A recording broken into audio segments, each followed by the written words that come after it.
അസ്സലാമു അലൈക്കും വറഹ്മത്തുള്ളാഹി തആല വബറകാതുഹു. നാളെ റജബ് 1.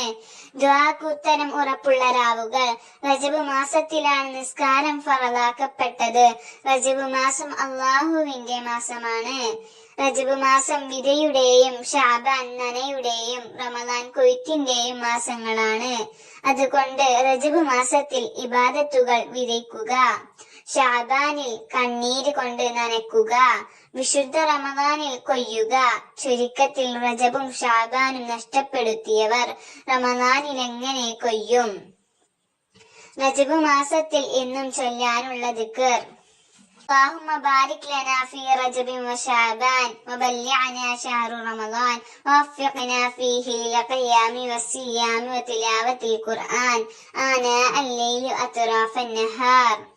മുത്തുനബി സല്ലല്ലാഹു അലൈഹി വസല്ലം തങ്ങളുടെ മേലിൽ ധാരാളം സ്വലാത്ത് ചൊല്ലുക, പരസ്പരം ദുആയിൽ ഉൾപ്പെടുത്തുക. അസ്സലാമു അലൈക്കും വറഹ്മത്തുള്ളാഹി തആല വബറകാതുഹു.